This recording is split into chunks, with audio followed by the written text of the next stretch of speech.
नमस्कार सभी को।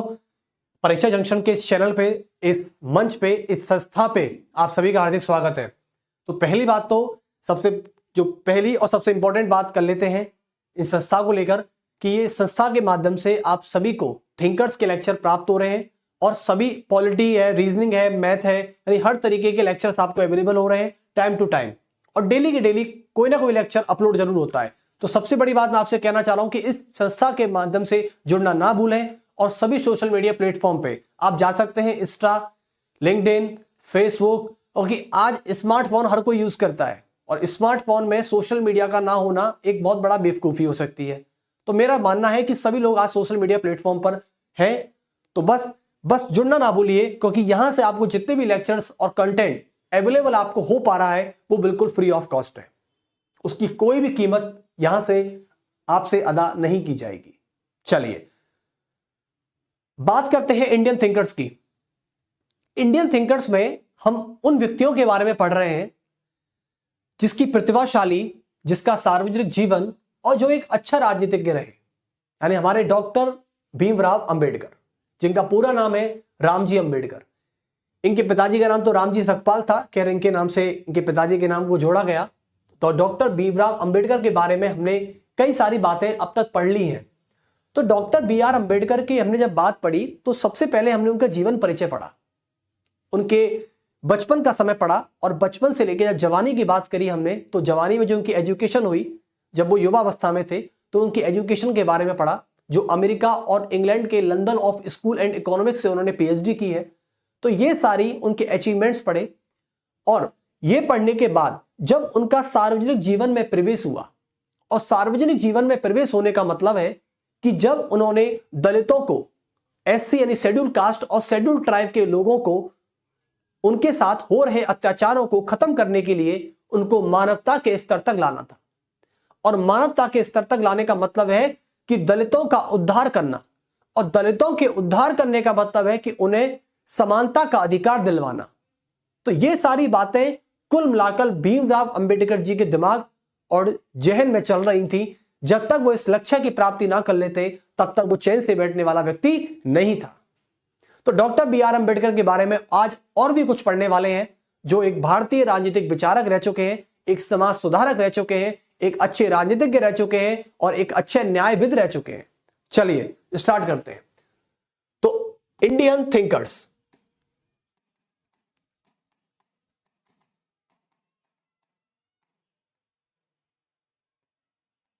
किसी ने मुझसे पूछा कि सर जैसे हम थिंकर्स की किताब पढ़ते हैं, आप चाहे किसी भी किताब को प्रीफर करें, मैटर नहीं करता। मैटर यह करता है कि उसमें आपको पढ़ने में कितनी सहजता महसूस हो रही है, क्या आप उसे पढ़ने में कंफर्ट है या नहीं है, क्या आपको शब्द समझ में आ रहे हैं या नहीं आ रहे। मैं एक बात महसूस की मैंने कि मैंने किसी भी किताब को पढ़ा, मैंने थिंकर्स की किताबों को जब पढ़ा, या अब भी लगातार मैं किसी ना किसी थिंकर्स को पढ़ता ही रहता हूं, मेरा बहुत इंटरेस्ट है थिंकर्स को लेकर, क्योंकि उनकी आइडियोलॉजी के बारे में, आप किसी के विचार को पढ़ रहे हैं, आप किसी के दिमाग को पढ़ रहे हैं, और किसी के दिमाग को पढ़ना बहुत अच्छा लगता है। तो इंडियन थिंकर्स, मैं इंडियन थिंकर्स कहने के बजाय मैं इसको पॉलिटिकल फिलॉसफी कहना ज्यादा पसंद करता हूं, क्योंकि इस इंडियन थिंकर्स में कहीं ना कहीं पॉलिटिकल फिलॉसफी के बारे में ज्यादा बताया गया है। और पॉलिटिकल फिलॉसफी का मतलब यह नहीं होता कि आप पॉलिटिक्स सीख रहे हैं, पॉलिटिक्स तो सीख ही रहे, लेकिन इसके साथ साथ आप सोशल लाइफ में आने वाली हर प्रॉब्लम, चाहे आपका खाना पीना हो, चाहे आपका रहना सहना हो, चाहे आपके कपड़े से पहनने तक लेकर आपकी नौकरी तक के हर सवाल में इंडियन थिंकर्स के हर विचारों की भूमिका बहुत महत्वपूर्ण होती है। हर विचार की भूमिका, कोई विचार ऐसा नहीं हो सकता, चाहे आप आचार्य चाणक्य को लेके, चाहे आप मनु को ले लें, चाहे आप गंगाधर तिलक जी को ले लें, चाहे आप अंबेडकर जी को ले लें, चाहे आप गांधी को ले लें, चाहे आप कार्ल मार्क्स को ले लें, किसी को ले लें यार, किसी को उठा के देख लें। चलिए, तो इंडियन थिंकर्स में डॉक्टर भीमराव अंबेडकर, डॉक्टर भीमराव अंबेडकर। तो हमने कल यह पढ़ा था कि इनका दलितों का उद्धार करने का तरीका कैसा था। आपने लेक्चर देखा होगा, दलितों के उद्धार करने के लिए उन्होंने कई सारे तरीके अपनाए थे। ये पहला तरीका अपनाते थे कि जाति प्रथा पर मैं कठोर प्रहार करूंगा। इन्होंने कहा कि मैं हिंदू समाज की उस जाति प्रथा पर विश्वास नहीं करता और करना भी नहीं चाहिए। मैं तो कह रहा हूं कि हमें भी नहीं करना चाहिए जाति प्रथा पर।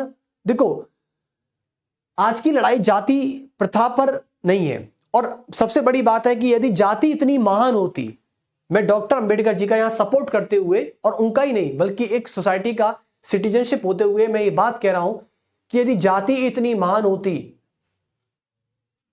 तो हर कोई व्यक्ति हर उस व्यक्ति को पूज रहा होता जिसे पूजना नहीं चाहिए। समझे? जैसे कहावत है। नेक्स्ट तो बात करते हैं जाति प्रथा पर। उसके बाद बात की धर्मांतरण पर। इन्होंने 5 लाख व्यक्तियों के साथ बौद्ध धर्म को अपनाया था, पहली बात 1956 के आसपास। उसके अलावा इन्होंने कई सारे तरीके और अपनाए, स्वयं दलितों को समझाया। ये दलितों से एक बात कहते थे, ये कहते थे कि भाई दलितों, आपके साथ जो कुछ हो रहा है ना, इसमें कहीं ना कहीं आपकी भी गलती है।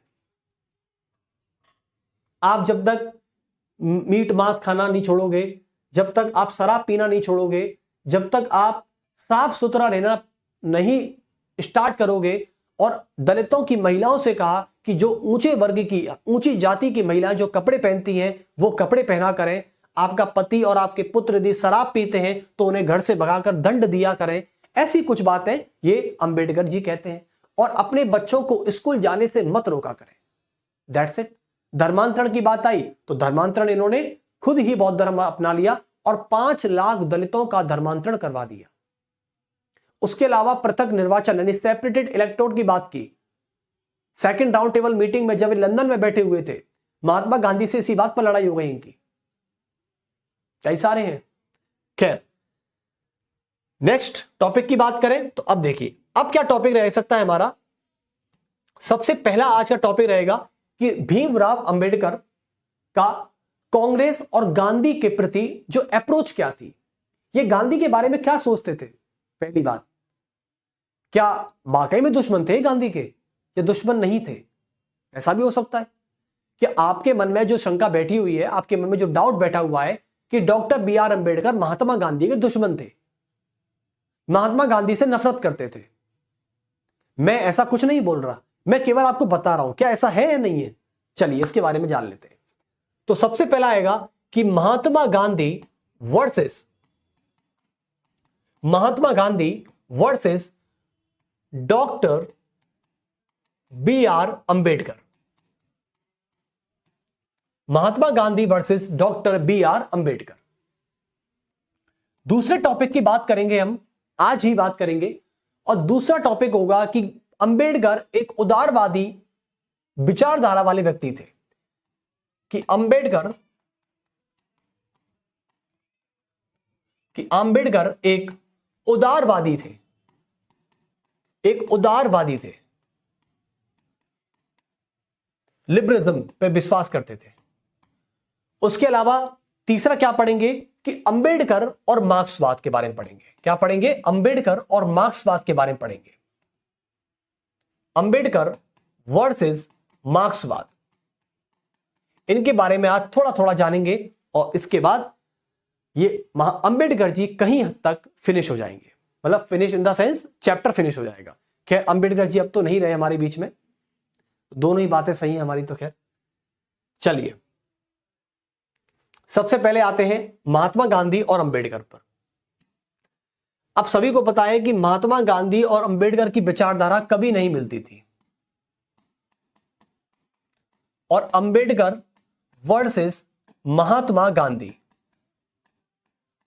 अंबेडकर वर्सेस महात्मा गांधी की केवल और केवल इस बात पर लड़ाई थी कि महात्मा गांधी कहते थे कि मैं हिंदू समाज की जाति प्रथा और वर्ण व्यवस्था पर विश्वास करता हूं। अंबेडकर कहते थे कि नहीं, मैं हिंदू समाज की जाति प्रथा पर हमला करता हूं, मैं उसको बुरा कहता हूं। क्यों? क्योंकि आपकी वही जाति प्रथा मेरे दलितों के साथ अत्याचार करती है, उनका शोषण करती है। यह अंबेडकर कह रहे हैं महात्मा गांधी से। और ऐसा इतिहास उठा के देखें तो अंबेडकर जी से पहले महात्मा गांधी ने एक समाज सुधारक के तौर पर भूमिका निभाई है। अंबेडकर जी तो बाद में आए हैं। अंबेडकर जी से पहले महात्मा गांधी ने अछूतों के साथ हो रहे अत्याचार और उनका हो रहा शोषण के खिलाफ लड़ाई लड़ी है। अंबेडकर जी तो बाद में एंट्री किए गए। तो एक्चुअली में देखा जाता है तो महात्मा गांधी का अनुभव अंबेडकर जी से बहुत बड़ा था, और महात्मा गांधी अंबेडकर जी से पहले एक सोशल रिफॉर्मर थे। उनके सार्वजनिक जीवन में जब तक अंबेडकर जी का प्रवेश नहीं हुआ था, तब से तो महात्मा गांधी सोशल रिफॉर्मर का काम कर रहे थे। दलितों के साथ हो रहे अत्याचार का विरोध कर रहे थे। अंबेडकर जी तो बाद में आए हैं, लेकिन फिर अंबेडकर जी और महात्मा गांधी की बात जो थी वो किस बात पर लड़ाई होती थी? सबसे पहला पॉइंट था जाति प्रथा और वर्ण व्यवस्था पर सबसे बड़ी इनका यही मतभेद था। तो चलिए पहला पॉइंट ले लेते हैं हम, जाति प्रथा और वर्ण व्यवस्था। जाति प्रथा इसे कहते हैं कास्टिज्म, एवं वर्ण व्यवस्था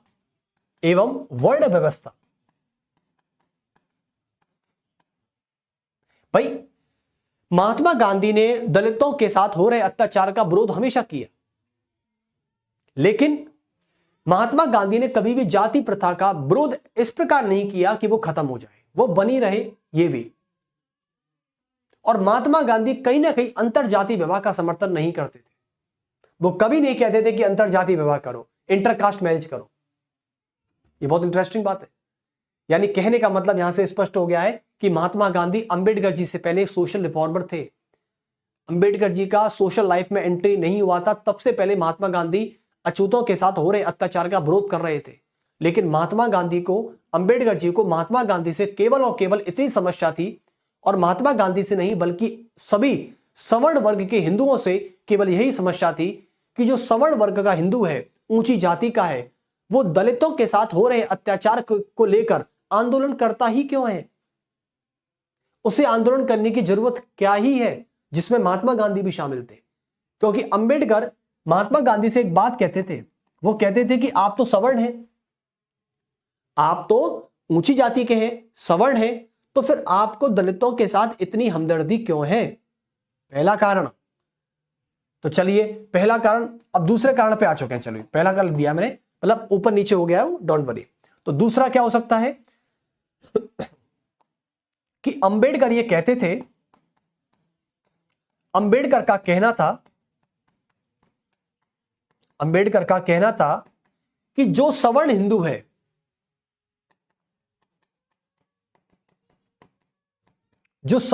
है, उसे दलितों के उद्धार को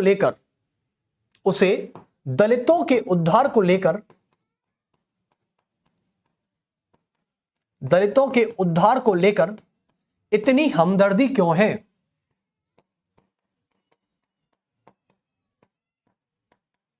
इतनी हमदर्दी क्यों? तो दूसरा कारण यह था। और तीसरा विवाद अंबेडकर और महात्मा गांधी का यह था कि महात्मा गांधी कहते थे कि मैं हिंदू समाज को अलग नहीं होने दूंगा, मैं हिंदू समाज को बंटने नहीं दूंगा।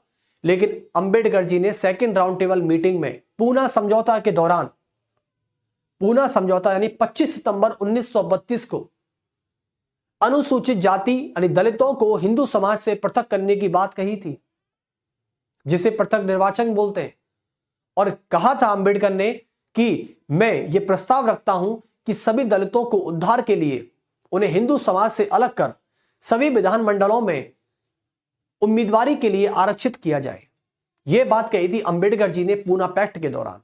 और पूना पैक्ट में अंबेडकर और महात्मा गांधी आपस में बात कर रहे थे 25 सितंबर 1932 को। तो तीसरा विवाद था कि महात्मा गांधी कहते थे, महात्मा गांधी का कहना था कि मैं हिंदू समाज को बंटने नहीं दूंगा, मैं हिंदू समाज को बंटने नहीं दूंगा, बंटने नहीं दूंगा। लेकिन आप सभी को पता है कि अंबेडकर ने फिर क्या किया? अंबेडकर ने इसी बात का बदला लेने के लिए 25 सितंबर 1932 को इन्होंने पूना पैक्ट किया। क्या किया? पूना पैक्ट। और पूना समझौता में दलितों को हिंदू समाज से अलग कर पृथक निर्वाचन की नींव रख दी। क्या रख दी? पृथक निर्वाचन की नींव रख दी, सेपरेटेड इलेक्शन, इसकी नींव रख दी। तो अंबेडकर, महात्मा गांधी पहले बात तो जाति प्रथा पर हमेशा टक्कर लिया करते थे, वर्ण व्यवस्था पर टक्कर लिया करते थे। जाति प्रथा पर इसलिए लिया करते थे क्योंकि महात्मा गांधी कभी भी जाति प्रथा का विरोध नहीं करते थे, वो अछूतों के साथ हो रहे अत्याचार का ही विरोध करते थे बस। लेकिन अंबेडकर हिंदू समाज में जाति प्रथा को ही अछूतों के साथ हो रहे अत्याचार का केवल मूल कारण मानते थे। अब आते हैं वर्ण व्यवस्था पर। अंबेडकर यह चाहते थे कि वर्ण व्यवस्था जो है खत्म हो जाए, क्योंकि वर्ण व्यवस्था जो है वो व्यक्ति के जन्म से निर्धारित होती है, कर्म से नहीं। यह बात महात्मा गांधी ने कही थी, और महात्मा गांधी कहीं ना कहीं वर्ण व्यवस्था में विश्वास करते थे। लेकिन अंबेडकर कहते थे कि अछूतों के साथ या दलितों के साथ जो अत्याचार हो रहा है वो केवल और केवल वर्ण व्यवस्था के कारण हो रहा है, और वर्ण व्यवस्था हिंदू समाज के लिए एक श्राप का काम करती है। यह बात अंबेडकर ने कही।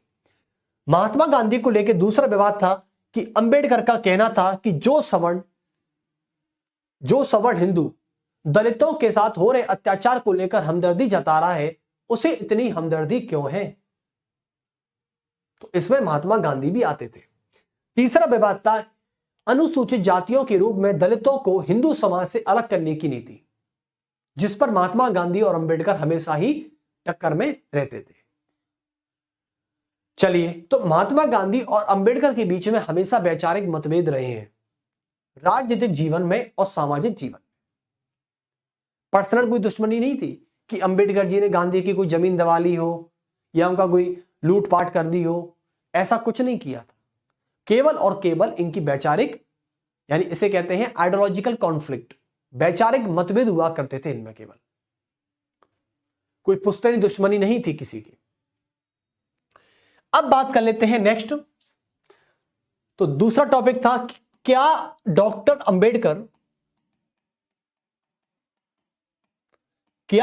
अंबेडकर एक उदारवादी थे?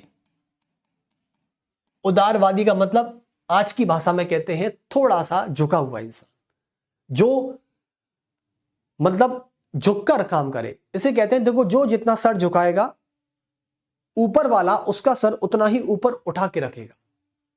तो कहने का मतलब उदारवादी वही चीज होती है। उदारवादी का मतलब होता है कि जो भी काम करना है बड़ी सहनशीलता और बड़ी सहजता के साथ करना है, इसमें किसी भी तरीके की कोई भी संघर्ष की और शक्ति की गुंजाइश नहीं होनी चाहिए। तो अंबेडकर एक उदारवादी विचारक थे या नहीं? विचारक थे या नहीं, क्वेश्चन ये उठता है। देखो, सबसे पहली बात तो हम ये देखते हैं कि उदारवादी होता क्या है, जिसको कहते हैं लिबरलिज्म। क्या कहते हैं? लिबरलिज्म। तो लिबरलिज्म का मतलब होता है कि जब व्यक्ति को उसके अनुसार उसकी स्वतंत्रता, उसकी समानता और उसका बंधुत्व, यानी जब व्यक्ति को अपनी समानता का अधिकार और स्वतंत्रता का अधिकार मिलता है, तो उस व्यक्ति की विचारधारा ऑटोमेटिकली उदारवादी हो जाती है। और जो व्यक्ति अपने कहीं ना कहीं दिलो मन जहन में ये कहीं ना कहीं रखकर बैठा है कि मैं स्वतंत्र होना चाहता हूं या मैं समानता चाहता हूं, तो कहीं ना कहीं वो उदारवादी विचारधारा में विश्वास जरूर करता है, क्योंकि साम्यवादी विचारधारा कभी भी स्वतंत्रता की बात नहीं करती है, इंडिपेंडेंसी की बात नहीं करती है। और इंडियन थिंकर्स के होने के नाते डॉक्टर अंबेडकर ना तो समाजवादी थे और ना ही साम्यवादी थे, जबकि थे तो केवल और केवल उदारवादी विचारक थे। तो आप लिख सकते हैं कि उदारवादी होने का मतलब है कि जो व्यक्ति स्वतंत्रता, समानता एवं बंधुत्व पर विश्वास करता हो,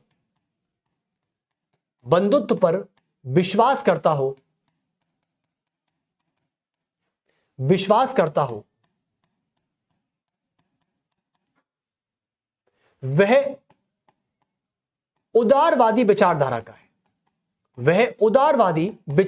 का है।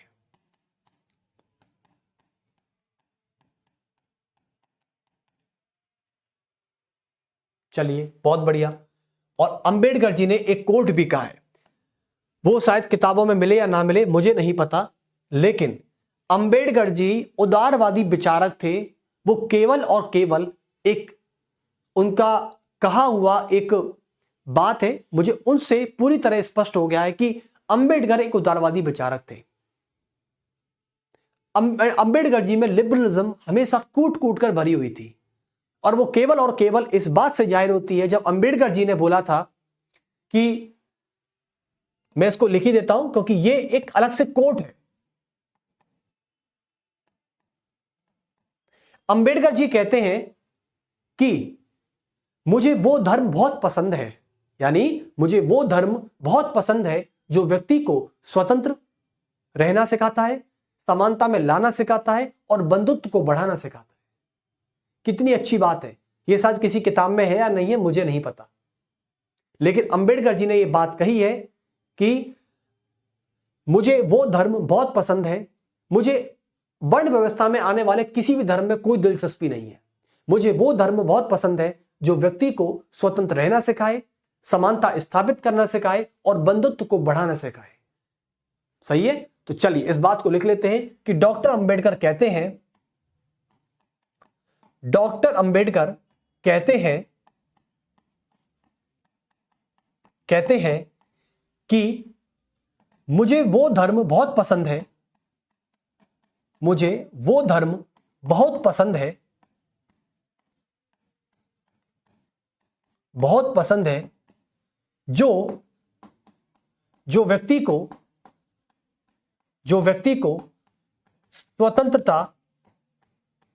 को स्वतंत्रता,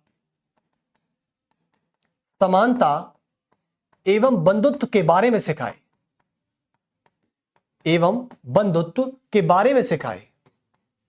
इसे कहते हैं ब्रदरहुड के बारे में सिखाए। मुझे वो धर्म बहुत पसंद है। समझे आप? तो डॉक्टर अंबेडकर का ये कोट ये साबित करता है कि अंबेडकर कहीं ना कहीं स्वतंत्रता यानी लिबर्टी एंड इक्वलिटी और ब्रदरहुड पर ज्यादा विश्वास किया करते थे। तो इसलिए कहीं ना कहीं डॉक्टर अंबेडकर एक पूर्णतः उदारवादी विचारक थे। अंबेडकर के बारे में यह भी कहा गया कि अंबेडकर यानी डॉक्टर अंबेडकर किसी भी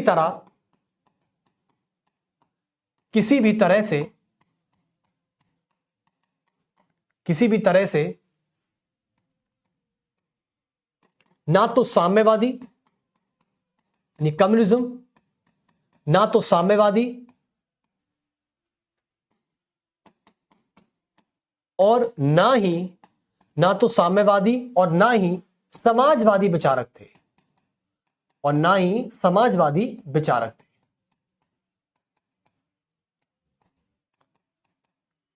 चलिए, और केवल क्या थे? उदारवादी विचारक थे।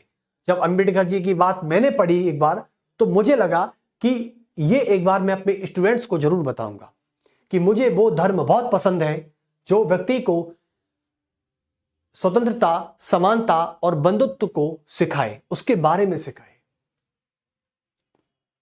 ओके, और एक बात तो माननी पड़ेगी अंबेडकर जी के बारे में, एक बात है कि इतने पढ़ा लिखा व्यक्ति आजकल ये देखा जा रहा है कि आज की सोसाइटी में लोग एरोगेंट ज्यादा हो रहे हैं, और वो ये मानते हैं कि जो व्यक्ति पढ़ा लिखा होगा वो एरोगेंट होगा। ये बात बहुत गलत है। हमने एक कनेक्शन बहुत गलत बना लिया है। आजकल पता है लोग जिसको कहते हैं खड़ूस का मतलब होता है कि जो ज्यादा पढ़ा लिखा है वो खड़ूस है। ऐसा नहीं है। यदि वो वास्तव में ही पढ़ा लिखा है तो वो खड़ूस ना होकर, एरोगेंट ना होकर बहुत हम्बल होगा। और अंबेडकर जी के बारे में एक बात कही जाती है कि true knowledge which you makes humble not arrogant. इस बात को भी लिख सकते हैं कि अंबेडकर जी के बारे में एक बहुत अच्छी बात कही गई कि अंबेडकर जी इतने पढ़े लिखे व्यक्ति होने के बावजूद भी उदारवादी थे, झुके हुए थे, हम्बल थे। तो इसके बारे में कोड लिख सकते हैं। ये मेरी तरफ से है अंबेडकर जी को लेकर, तो लिख सकते हैं कि अंबेडकर उदारवादी थे। इसके पीछे एक सेंटेंस है कि true knowledge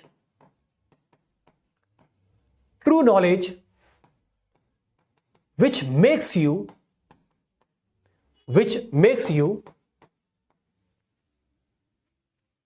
humble not arrogant. एक बात याद रखना, जो ज्यादा पढ़ा लिखा व्यक्ति होगा ना, वो हमेशा झुका रहेगा, वो हमेशा पेड़ के तने की तरह, पेड़ की ब्रांचेस की तरह अकड़ कर नहीं चलेगा। अकड़ उसमें होती है जो मैच्योर नहीं होता या जो कम पढ़ा लिखा होता है। तो true knowledge which makes you humble not arrogant. तो इसलिए कहते हैं कि अंबेडकर जी इतने पढ़े लिखे होने के बावजूद भी एक हम्बल व्यक्ति थे। यदि कोई बात अच्छी लगती थी तो वो व्यक्ति झुककर उस बात को मानता भी था। उसमें इतनी नॉलेज होने के बाद भी 1% भी घमंड नहीं था, केवल हम्बल था। इसलिए हम इसको उदारवादी विचारधारा के रूप में जानते हैं।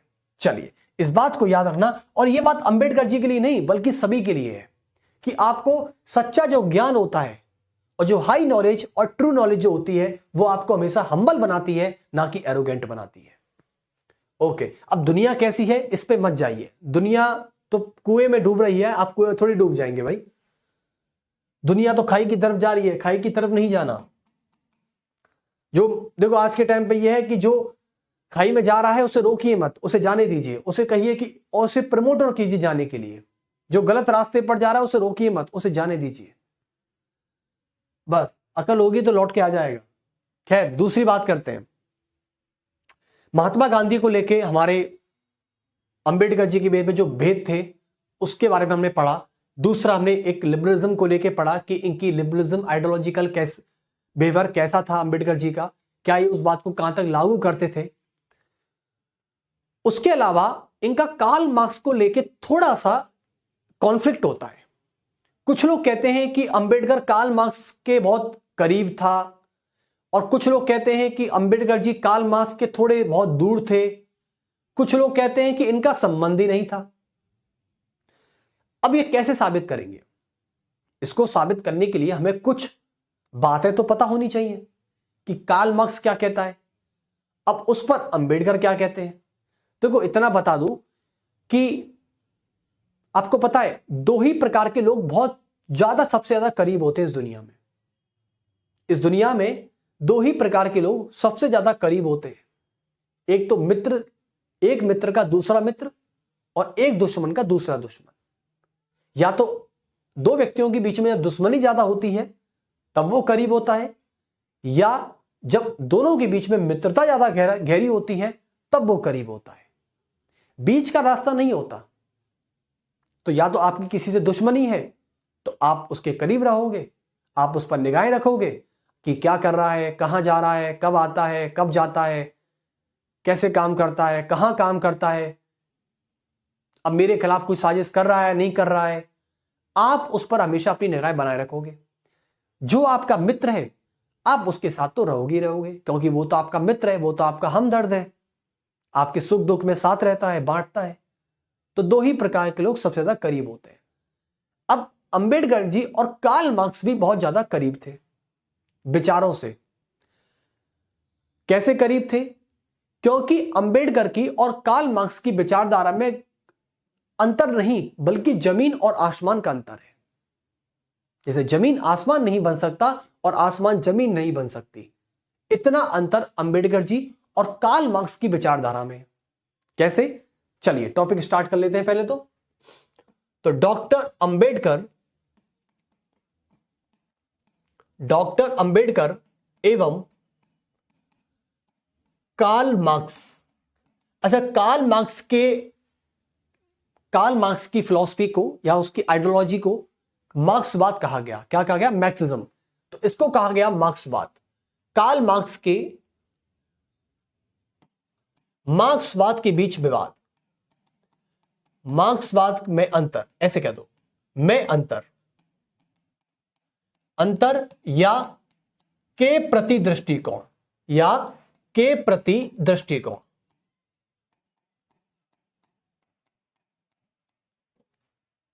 अब अंबेडकर कार्ल मार्क्स को लेके क्या सोचते हैं, क्या नहीं सोचते, ये सारी बातें आज आपको पता चल जाएंगी। एक बात मुझे समझ में आई, जब कार्ल मार्क्स कहता है, आप कभी कार्ल मार्क्स को पढ़ें तो ये बात महसूस करिएगा, कार्ल मार्क्स ने बात कही है कार्ल मार्क्स कहते हैं कि मैं समानता, आपको पता है इस दुनिया का सबसे बड़ा व्यक्ति और सबसे बड़ा क्रांतिकारी जिसने समानता को स्थापित करने के लिए अपना पूरा जोर लगा दिया था, उस व्यक्ति का नाम है कार्ल मार्क्स।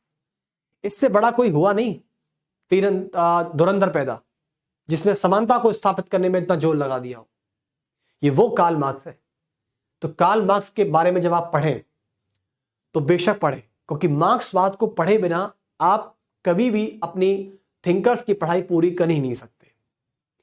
तो मार्क्स एक वो व्यक्ति है जिसने समानता को स्थापित करने में अपनी पूरी जान लगा दी थी।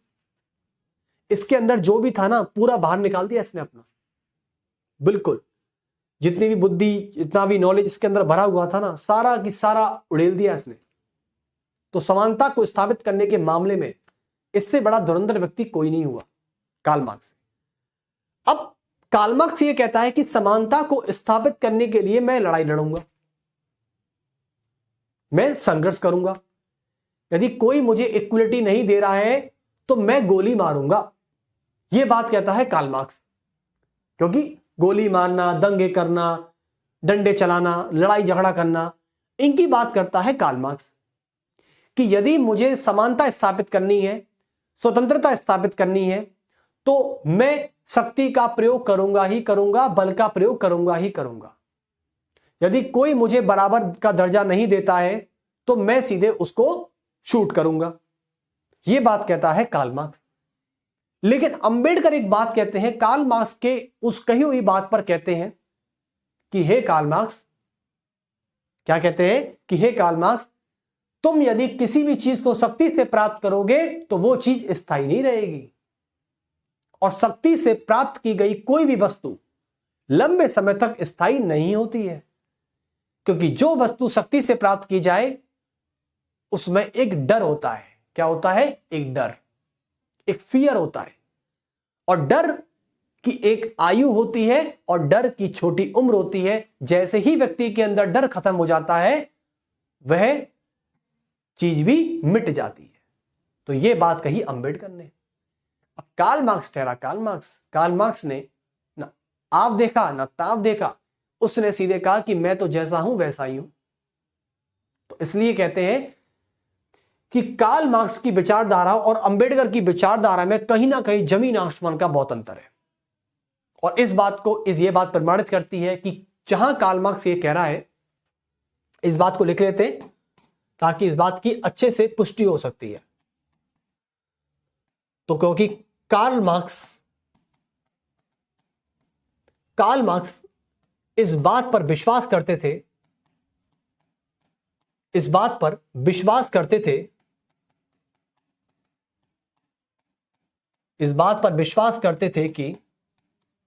कि समानता और स्वतंत्रता को स्थापित करने के लिए,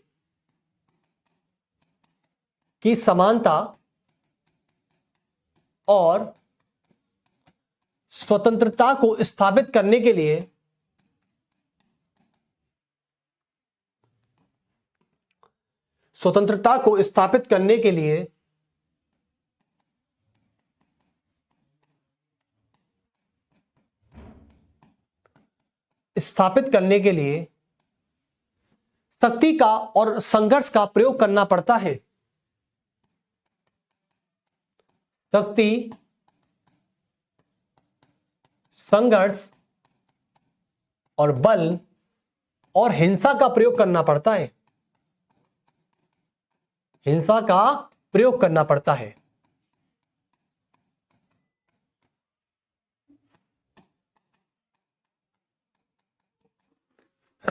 लेकिन अब यार अंबेडकर तो ठहरे हम्बल इंसान, उनमें कोई एरोगेंट था ही नहीं, जबकि पढ़ा लिखा तो कार्ल मार्क्स भी था, लेकिन अंबेडकर भी उतने पढ़े लिखे थे।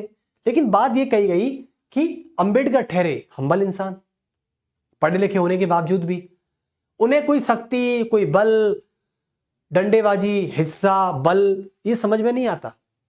उनको तो यह लगता है कि मैं केवल और केवल जो काम प्रेम से हो रहा है उसको काहे पर डंडे चलाने की जरूरत, किसी को क्यों गोली मारने की जरूरत भाई। यदि आज मैं किसी के खिलाफ कोई हिंसा करता हूं तो ये इस बात की गारंटी है कि आने वाले समय में वह व्यक्ति भी मेरे खिलाफ हिंसा कर सकता है, और हिंसा करके केवल दोनों का या दोनों में से किसी एक का नुकसान होना अनिवार्य है।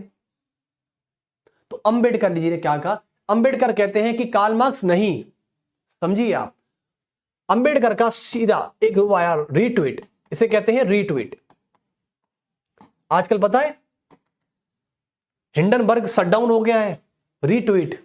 ये रीट्वीट जो शब्द है ना, ये आजकल इससे बहुत तो बड़े बड़े लोग डरने लगे हैं, समझ गए ना। गौतम अडानी के एक ट्वीट से हिंडनबर्ग शटडाउन हो गया है, और केवल एक ट्वीट किया था कि कितने गाजी गए और कितने गाजी आए। इस सेंटेंस से केवल यही ट्वीट किया था अडानी ग्रुप की तरफ से, और सोचिए इस ट्वीट से हिंडनबर्ग शटडाउन हो गया। और ये वो हिंडनबर्ग है जो भारत के हर सरकार के खिलाफ कोई ना कोई बात लिखता जरूर है। ये एक सरकार पे टारगेट नहीं करता, ये हर सरकार को लेकर हमेशा कोई ना कोई और भारत की पॉलिसी के खिलाफ काम करता है हिंडनबर्ग, हमेशा से। इसका अब का इतिहास नहीं, बल्कि इसका एक लंबे समय का इतिहास है। तो बताइए अडानी ग्रुप ने क्या कमेंट किया, क्या रीट्वीट किया? तो इसी प्रकार का अंबेडकर भी रीट्वीट करते हैं कार्ल मार्क्स पे, और कहते हैं कि शक्ति और संघर्ष और बल और हिंसा के माध्यम से जो भी चीज प्राप्त की जाती है वो लंबे समय तक स्थायी नहीं होती। तो इस बात को लिख सकते हैं, डॉक्टर अंबेडकर का कहना है, डॉक्टर अंबेडकर का कहना था कि शक्ति के माध्यम से प्राप्त की गई कोई भी वस्तु, कि शक्ति के माध्यम से प्राप्त की गई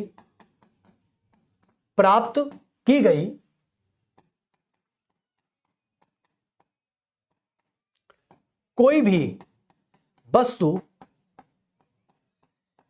स्थायी समय तक नहीं रह सकती, या स्थायी नहीं रह सकती, स्थायी नहीं रह सकती। यह बात कहते हैं अंबेडकर। अंबेडकर जी ने रीट्वीट कर दिया। हां, तो अंबेडकर जी ने कह दिया कि मैं शक्ति वक्ति हिंसा पर और गोलीबाजियों पर विश्वास नहीं करता, मैं तो भैया बहुत प्रेम पूर्वक आदमी हूं। अपनी बात को मनवाना है तो मैं क्रांति कर लूंगा, और क्रांति ऐसी करूंगा अपने तरीके से।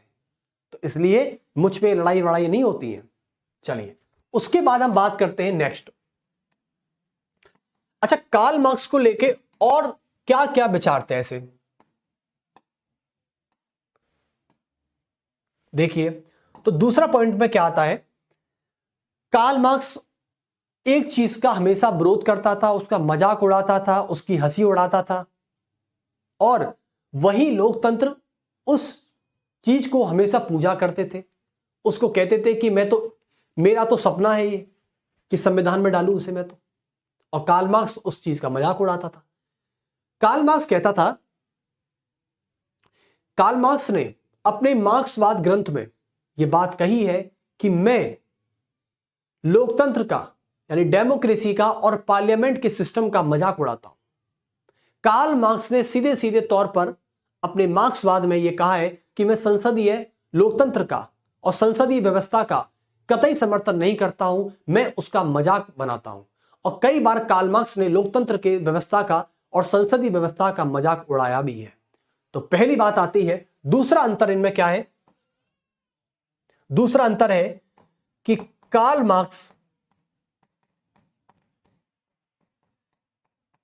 मार्क्स ने हमेशा से लोकतंत्र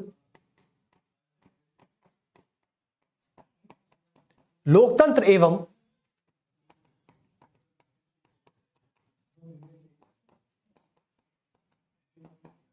संसदीय व्यवस्था का उपहास एवं मजाक उड़ाया है, और वहीं डॉक्टर बी आर अंबेडकर क्या लोकतंत्र का कभी मजाक उड़ा सकते हैं क्या? लोकतंत्र को लाने वाला वही व्यक्ति है, तो ये सवाल ही पैदा नहीं होता कि वो लोकतंत्र का मजाक उड़ाएंगे कभी। पार्लियामेंट्री सिस्टम को लाने वाला वही व्यक्ति है जो संविधान की ड्राफ्टिंग कमेटी में चेयरमैन बनकर बैठा है, पूरे संविधान के ड्राफ्ट को तैयार कर रहा है। और फरवरी 1948 में ड्राफ्ट को जब बनाया था और संविधान को जब पहली बार पढ़ा गया था अक्टूबर 1948, 9 नवंबर 1948 को, तब डॉक्टर बी आर अंबेडकर खुलकर यह कहते हैं कि हम भारत का एक ऐसा लोकतंत्र है जो जीता जागता है। क्या है? जीता जागता लोकतंत्र है। दुनिया में ऐसे कई देश हुए, 50 से अधिक ऐसे देश हुए जिनमें लोकतंत्र बना ही बना, लेकिन लोकतंत्र बनने के बाद वो चल नहीं पाया। उठा लीजिए पाकिस्तान को, बगल में है आपके। पाकिस्तान का संविधान सभा ने संविधान बनाया, वहां के संविधान के बनने के 4 साल के बाद तख्ता पलट हो गया। संविधान 4 साल बाद नहीं चला वहां पाकिस्तान में, जबकि दोनों ही देश का विभाजन सेम समय हुआ है, सेम टाइम पर हुआ है, मध्य रात्रि 1947, सबको याद होगा। तो वही बात है, यानी डॉक्टर अंबेडकर उस चीज का मजाक उड़ाने का सवाल पैदा ही नहीं होता जिसको लाने वाले खुद वे स्वयं थे। और इन्होंने 9 नवंबर 1948, 4 से लेकर 9 नवंबर के बीच में जब संविधान को पहली बार पढ़ा गया था, पहली बार इसकी रीडिंग की गई थी, तब डॉक्टर अंबेडकर ने बोला था कि भारत के लोकतंत्र की खास बात है कि भारत का लोकतंत्र हमेशा जीता और जागता रहेगा। यह कभी सोएगा नहीं, यह कभी सो ही नहीं सकता। जिस दिन यह सो गया तो समझ लेना कि भारत का लोकतंत्र खत्म हो चुका है। और देख लीजिए आज भी हमारे देश में भारत का लोकतंत्र जिंदा और जीता जागता है। यही खूबसूरती है। तो सबसे बड़ी बात है कि जो कार्ल मार्क्स ने जिस चीज का मजाक उड़ाया था, आज वही डॉक्टर अंबेडकर उसी चीज का समर्थन करते हैं और उनकी वजह से हमारे संविधान में संसदीय व्यवस्था और लोकतंत्र को डाला गया था। चलिए, तो ऐसी कुछ बात है और ये चैप्टर, अंबेडकर वाला चैप्टर आपका फिनिश होता है। और फिर मिलते हैं आपके नेक्स्ट थिंकर्स के साथ। आपको वीडियो अच्छी लगी हो तो प्लीज कमेंट करके बताइएगा और फिर ऐसी ही वीडियो नेक्स्ट थिंकर्स के साथ हम पूरी करेंगे आपके साथ। और जुड़ना ना भूलिएगा, प्लीज कमेंट बॉक्स में जरूर कमेंट छोड़िएगा, जो भी सजेशंस, एडवाइस एटसेट्रा। चलिए फिर मिलते हैं सभी को। मेरा बहुत बहुत नमस्कार, धन्यवाद।